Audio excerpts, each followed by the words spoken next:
Hello and welcome to another episode of Enough with the Science. I'm Joe. And I am Senan. And Joe, why am I here? Well, you're going to explain to me what a virus is. That's why I'm here. I thought I was here to host a science podcast. Earlier you were telling me that... That was my segue to allow you to tell us why we're here. That's a very profound question, you see, Senan. Yeah. So basically, this is a little podcast where we explain complex scientific topics. Well, Senan explains them and I just refuse to understand them. That's essentially it. So Joe challenges me to reduce them to simple concepts that Joe can understand. Yeah, he has failed singularly. So we were hoping today is the podcast where this changes. But before we get into the subject matter of today's podcast, we have a really important announcement. It's the first podcast of 2026, and new for this year, we have our own website at enoughwiththescience.com. Wow. We're just going to be super famous now, aren't we? We are going to be absolutely famous. So anyway, you can get all our old episodes there. For each episode, you can get a transcript and you can get links to other interesting information that supports the topic of each episode. So check out the website. And don't forget our shop, merchandise. Enough. That's next year. That's 2027. Have we not got merchandise, mugs and pens and T-shirts? Right. I have a question for you, Joe. I knew it was coming. There always is. War. What is it good for? Well, I tell you, not for Greenland. That's for sure. You missed your Frankie Goes to Hollywood cue.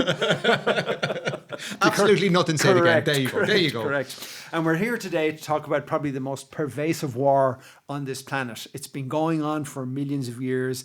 It's the battle of the sexes. It's happening in every... No, because it happens with creatures that don't have different genders. Right. It's happening everywhere. It's happening in this room right now, and it's the battle that our immune system fights. So we're gonna try and tackle the ridiculously complicated subject of the human immune system. Brilliant. I'm not understanding it already. So microbes, what are they? Microbes is a collective name for bacteria, viruses, funguses that are so small we can't see them. Okay. Millions of them around us every day. There's an uncountable number on top of the skin in the back of your hand right now. Most of them don't cause disease. Most of them are indifferent to us. They're paddling their own canoe. However, they don't care. They don't care about us. None of them care about us. They don't care about anything, really. The ones that rely on us to stay alive. Viruses. But there is a subset of microbes which can cause disease, and we call them pathogens. So pathogen is essentially a dangerous microbe. A thing you can't see that can kill you. Right. Wow. Like a ninja. Yeah, a bit of a ninja. And we have this incredibly complicated but also incredibly effective system of many different layers to protect us. And nobody designed it that way. It just evolved over millions of years. Of course, if anybody wants to believe that there was a prime mover who designed it specifically to do this job, that's completely up to you. This is not the podcast for them. Yeah. You are on the wrong station. Evolution just keeps trying new things. Mutations happen in DNA, and that means evolution tries something new. And that is how our immune system has evolved. The things that worked, the things that protected us became part of us. The things that didn't work probably didn't become part of us because the creatures that had those mutations didn't survive long enough to have children. I see a flaw in this. Go ahead. Because probably the pathogens are evolving too, aren't they? The pathogens are evolving too, which is one of the key aspects of our immune system, and that makes it really cool. It's able to evolve to deal with new threats it never saw before. We're going to cover all that in obnoxious detail as time goes along. It's a two-parter because the system is so complicated that we just cannot cover it all in one episode. So let's just talk about what are the components of it. Okay, what are the components of it? 4 main pieces. You've got the external barrier, and I'm going to go into all of them in detail now. So I'm going to. So you're just listing them now. You're not summarising. You're just listing the boxes. Just list the names. We've got the external barrier. We've got an unfriendly environment in our orifices. Right, you're going to change. What do we say? Portals. Portals from the external world. The portals from the external world into the inside of our body. Then we've got the main topic of today's discussion, which is called the innate system. They're kind of general purpose defenders that are always on patrol inside in our body. Crucially, for reasons we'll find out next week, they have no memory. And finally, we have the real magic, which happens in something called the adaptive system. That'll be the topic of next week's show because it's a big topic on its own. And but you should stay listening to this show because you're probably going to need some of the words that we talk about. You totally will. Yeah. And you need to understand that like if you just look at next week's show, you will be missing out on a big part of the picture. Anyway, the adaptive system, it's able to target specific types of invaders, which the innate system that we're going to talk about today cannot. And it's also able to, the real magic with it is that it remembers. So if it saw a particular type of invader before, even years ago, it's able to remember how to quickly deal with that invader the next time it sees it. So it's like a sniper with a photographic memory. That kind of thing, yeah. So we'll that's the end of the list. Let's talk about what do you start out your life with in terms of an immune system. In other words, when you're a wet, wrinkled up, screaming little red baby that's just come into the world, what do you have? Well, the fact is your immune system is like immature at that point. It's not fit for purpose yet. So luckily, your mother bequeaths you a legacy of her immune system. So when you're still in the uterus, some of her antibodies, which are one of the components of the immune system, some of her antibodies pass through the placenta into your bloodstream, and you're able to make use of those to help fight off infections. Okay, so you've learnt from her, your immune system has learnt from her. You haven't really learned from her. You've just got bits of her immune system that will act on your behalf. But they aren't teaching your body anything really. Right. And then the other thing is, to a lesser extent, if you're being breastfed as a baby, you're getting some of her antibodies through the breast milk as well. But I think majority of it is coming to the placenta before you're born. Because mammies are great. Mammies are the world's mammies best. are just great. And Irish mammies are the best of all. No argument here. So the problem, of course, is that those antibodies, because your body isn't making them itself just yet, because your poor old baby immune system isn't up to that yet, they fade out after a few months. So there is a period of vulnerability until you're about a year old when your own immune system is fully active. So kind of from about 6 months to a year, you sort of, there's a gap. Yeah, even less, maybe 4 months to a year. But so like it is important that babies are kept in a clean environment and protected from getting too cold and or getting wet or whatever for that first year until their own immune system gets going. Right, let's start talking about your actual immune system. The primary protection, the front line, is your skin. So it's if you were a medieval castle with a big stone wall all around the outside of the castle to keep invaders out, that's what your skin is. It's like a tough, impenetrable barrier that these pathogens cannot get through. And usually. And it's remarkably effective. It keeps out most of them. And the other thing is some pathogens will manage to cling on to the outside layer of your skin. But the fact is you're constantly shedding dead skin cells from the outside. Is the word sloughing? Is that the word? Sloughing? Yeah, I think sloughing. that's it. Yeah. Isn't it it's a place in England too, I think. Yeah, name of a place. And the Irish Sloughing Championship. No, wait a minute. No, that's men in mucky fields digging holes. Okay. There are women too. I shouldn't say it's a man-only pursuit. Ploughing is, by the way, what I'm referring to. Speaking of digging holes. So most of them can't. Most virus and bacteria just bounce off your skin, gone, can't get in.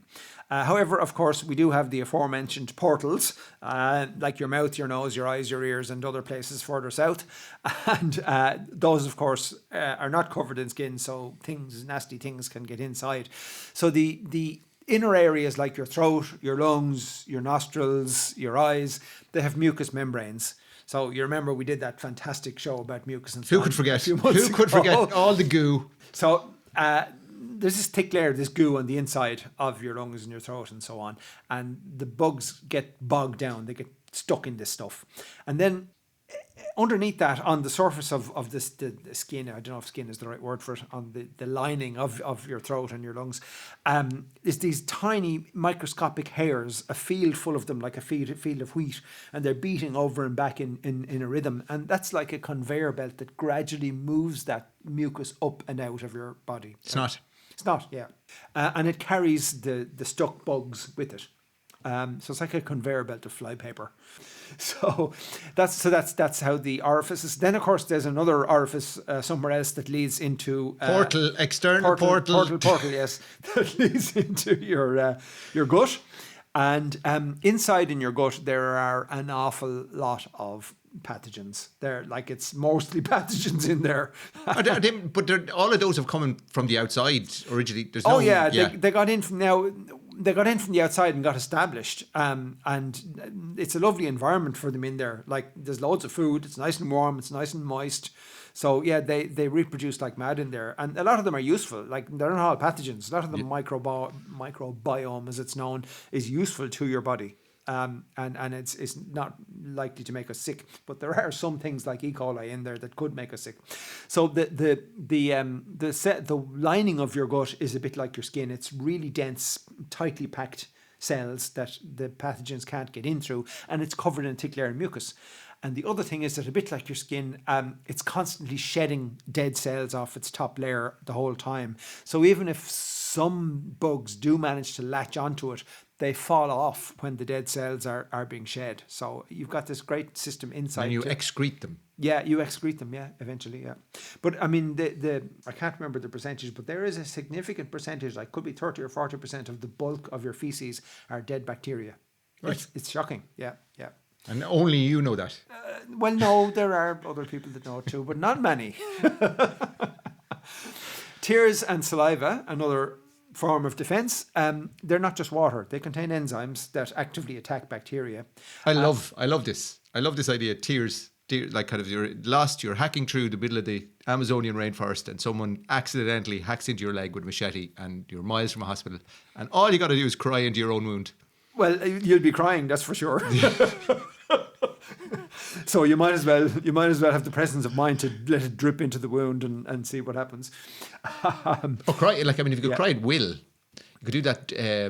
Like actors can. Actors, yeah, like Joey. Remember what he used to do? He used to cut the bottoms of the pockets of his trousers and pull out one of his hairs from that nether region. When he was called upon to cry. So if you could do that for mankind to help people's wounds. I really wish you would not put that picture into my head. So, and there's other stuff like antibodies in your tears and saliva that attack things. We'll be talking about antibodies next week. They're part of the adaptive system. But yeah. All right. What happens if the barrier does get breached? What do the early stages of an infection look like? So initially, we won't notice the infection has taken place, because typically when something gets inside you that shouldn't be there, only a small amount of it gets in, and it's not enough yet to make you sick. And it's in its early stages. The infection is actively replicating itself, building its army, just making more of itself and more of itself until it has enough to actually attack. So essentially, this could be in food. This could be standing on a rusty nail. It could be the bite of a wild rabid dog. Yeah, or you inhale the virus. Okay, yeah. Somebody sprays a virus into your face. Right. Yeah, that kind of thing. Novichok type situation. Novichok is not a virus. Right. This is why I need this. This is why I need this podcast. It's a poisonous chemical. Anyway, some of them are actually quite good at hiding from your immune system in the early stages to give themselves a breathing space to replicate, to build up their army. Some of them actually hide inside our own cells. Some of them jam our immune system's radio. So our immune system has a way of signaling that reinforcements are required. It's like chemicals are released that are form a signal, but we'll call it a radio. Yeah. and so these guys blow up the radio some tower. some of the pathogens are able to jam those signals to stop the immune system being calling in for reinforcements. And some of them are able to build little protein shields above themselves that like protect them from being attacked. So they've all these different strategies for giving themselves a breathing space to get established.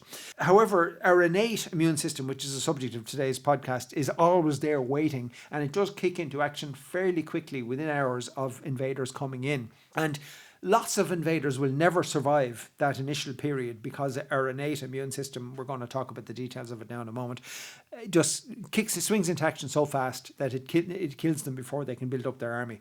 And in that case, usually we are never aware that we had an illness. So this is probably happening all the time. Right now. Right now. We're never aware, and it just all goes away. Or the other thing that can happen is the adaptive system we're going to talk about next week is able to remember how it dealt with specific problems before. And if that particular problem arises again, it's able to swing into action pretty quickly. So also the adaptive system may kill stuff before it gets to be a problem.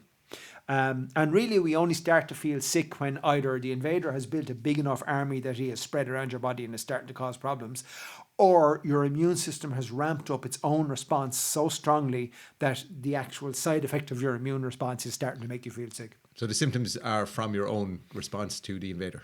Or the invader's large-scale activity. Yeah, one or the other or both. Right, so what are the components of this innate system? So there's 5 of them. We'll just list them off quickly now and then we'll go through them in detail, right? So there's phagocytes. Those are cells that basically eat invaders. Pac-Men for pathogens. Correct.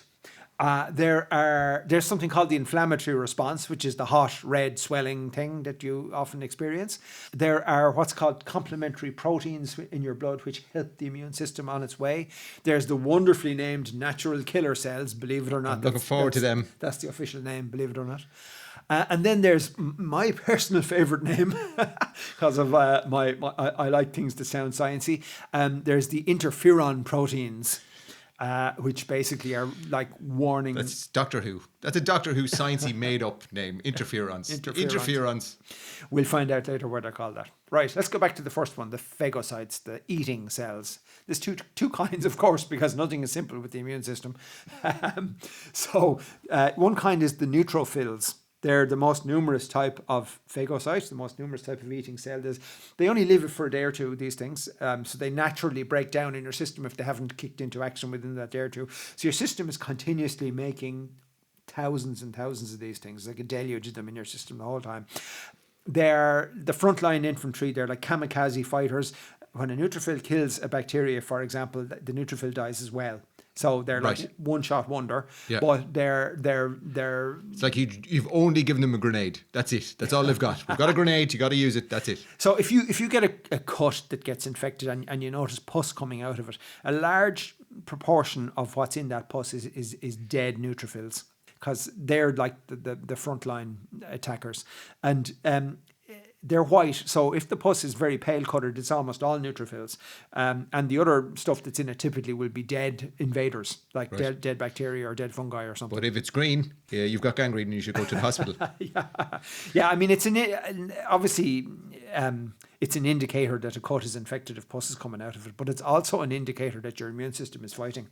The other kind of phagocyte, macrophages. So those guys are they're not the front line, but they're the next line. And second line. They're tougher. They don't die when they kill something. So each macrophage... Yeah. Oh, they're harder, those fellas. Yeah. They don't even feel it. They just kill people. They go off, they have a sandwich, they come back, kill again. Yeah. They're constantly, like, one macrophage could kill 20 or 30 bacteria. Like, they're just for fun. They wouldn't even think about it. And they're only getting warmed up. Yeah. So, and they're constantly on patrol. Petrol. They're on petrol. looking for things. They do have a secondary role, which we'll be talking about next week, in that they do help train our adaptive immune system. We'll put a pin in that until next week.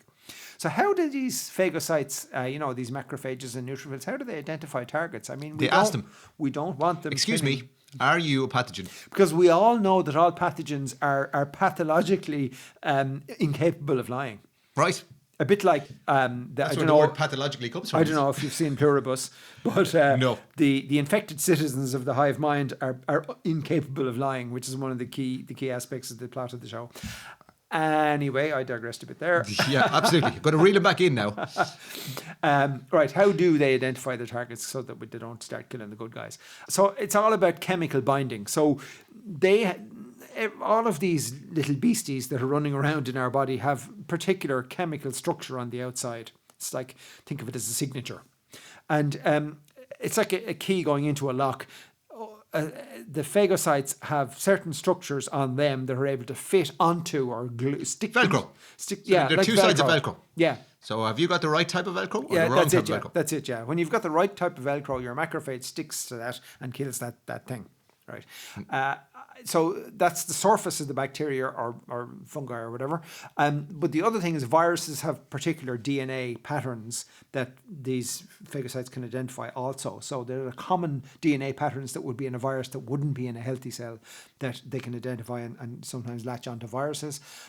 There's a different process we'll talk about in a minute in the immune system that can tag invaders.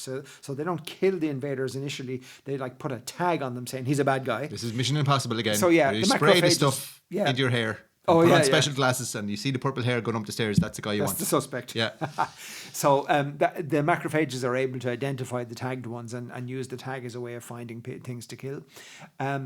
Crucially, they have a cancer prevention role as well, because our healthy cells have a passport, like a "this is me" mark signature on the outside, and often cancer cells or other cells that are damaged and maybe are going to start doing things we don't want them to do, our own cells I'm talking about now, don't have this passport. They don't have this signature on the outside, and the macrophages will then latch onto them Where's and your kill ID? them as well. I don't have it. Okay. So it's great. We have this system for killing cancer cells before they start to spread and cause problems. And if we didn't have that, we'd be in serious trouble, because cancer actually occurs in our bodies far more often than we'd realise. But it just gets or want to think about. yeah, or want to think about. It just Or goes- keep talking about. yeah, we're fine. We move on to the next thing.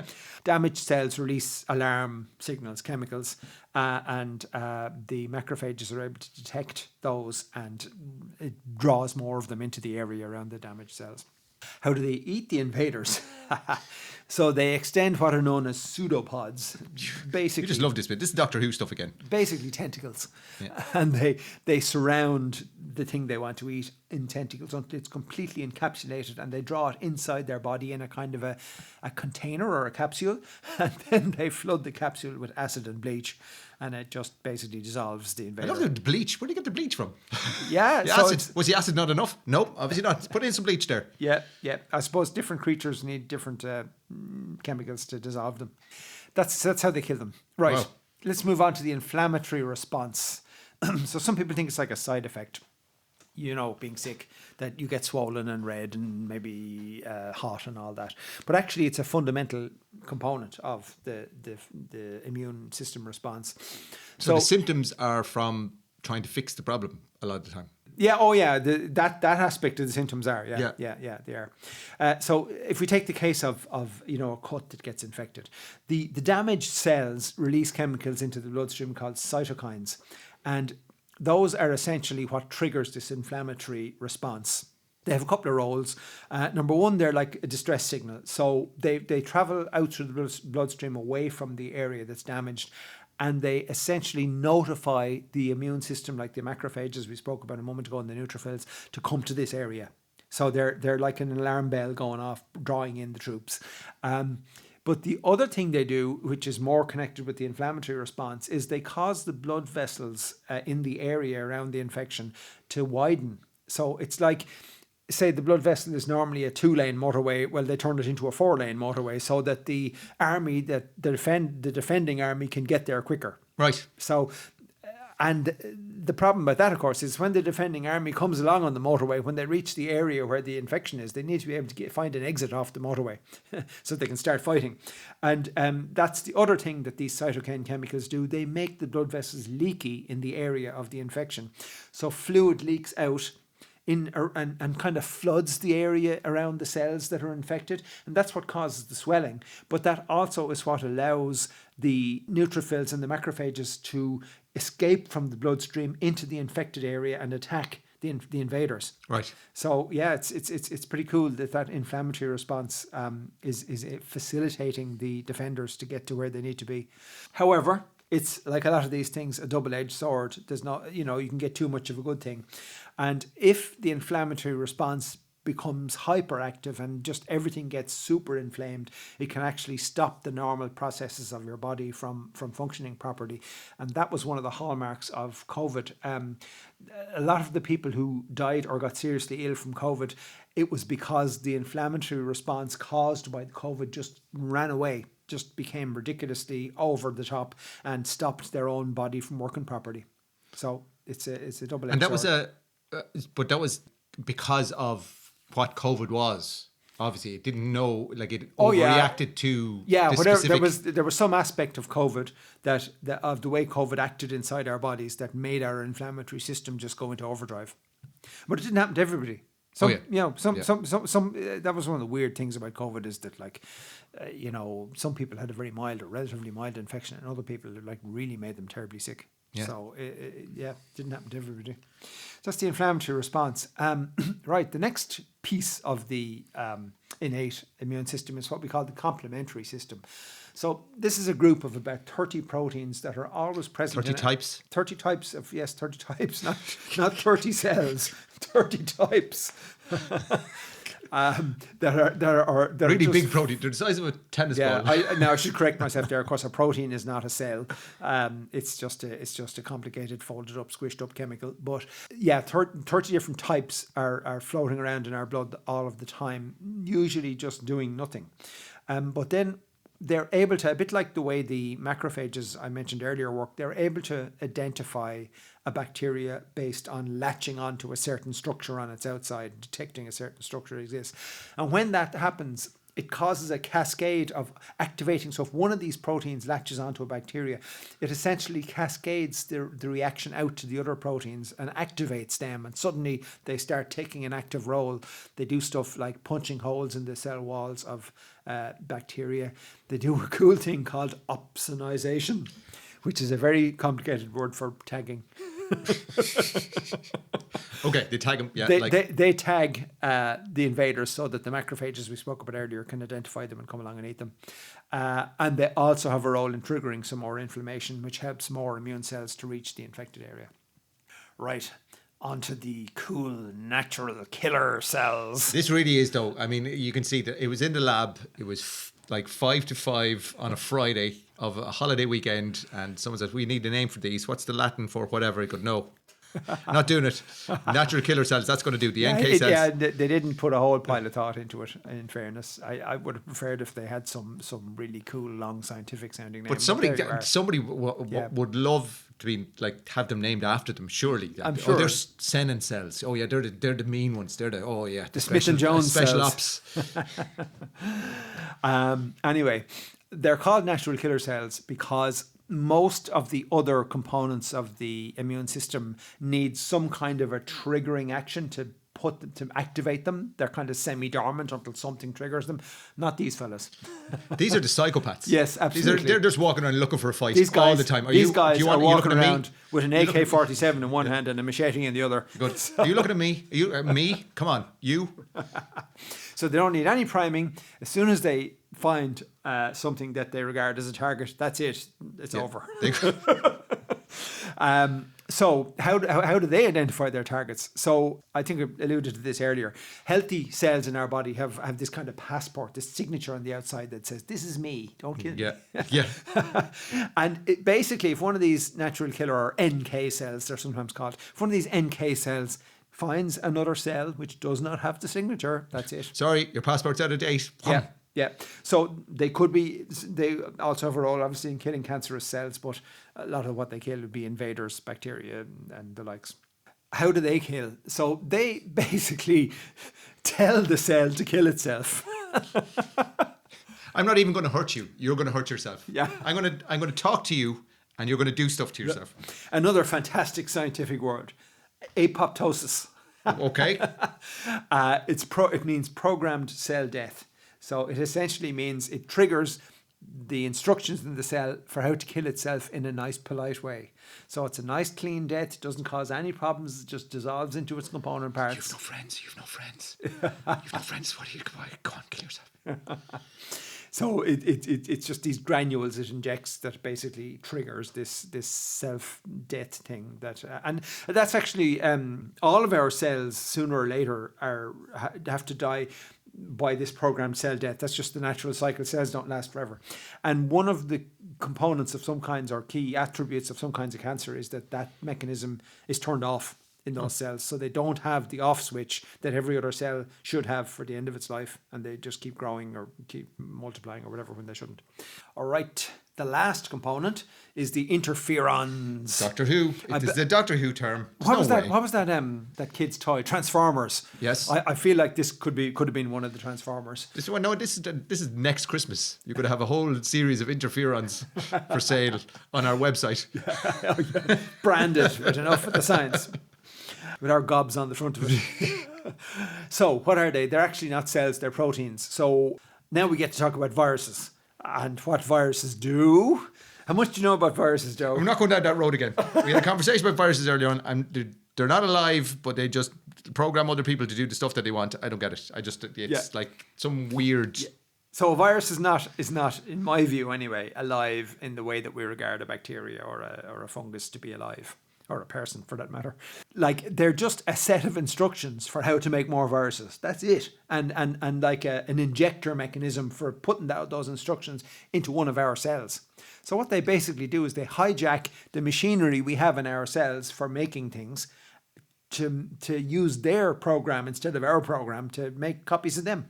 So anyway, interferons, what happens when one of our cells is injected by a virus? In other words, the instructions from a virus are injected into one of our cells.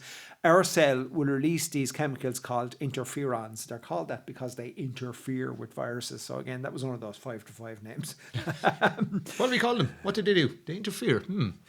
Yep, interferons. So what happens is basically when interferons get released, the cells nearby detect the interferon, and it causes them to toughen up their cell walls so that it's harder for the virus to inject itself into them. So it's a way of one cell. Hey, I've been infected. You guys should probably toughen up the barrier there. It's kind of like a leprosy bell.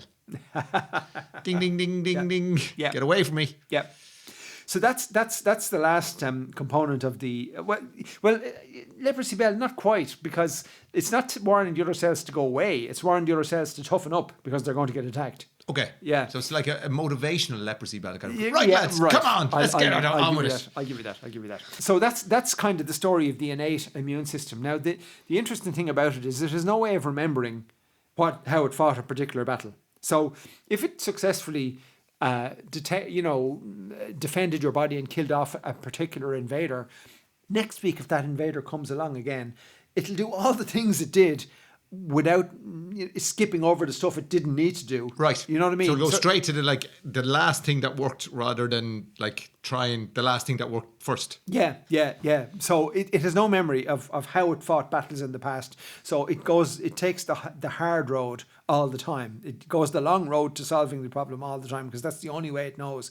So it's a general purpose thing, and it's able to kind of hold an infection at bay. Now it'll wipe out lots of infections, but the more serious ones, it's able to kind of hold them at bay until your adaptive immune system gets into gear. It's out of bed, basically. Yeah, it's kind of sitting in bed going, oh, really? So that's really going to be the subject of next week's show. About absolutely. How that adaptive immune system gets triggered, and the fantastic memory that it has, and the fact that we can use that memory for vaccines. Vaccines basically use that memory. Yeah, very good. Yeah. So that's the end of this week's show. Don't forget about our website, enoughwiththescience.com. Yeah, 50% of the immune system is now down. So the other 50% will be in our next episode. So thanks for listening this time. My name's Joe. And I am Senan, and stay healthy.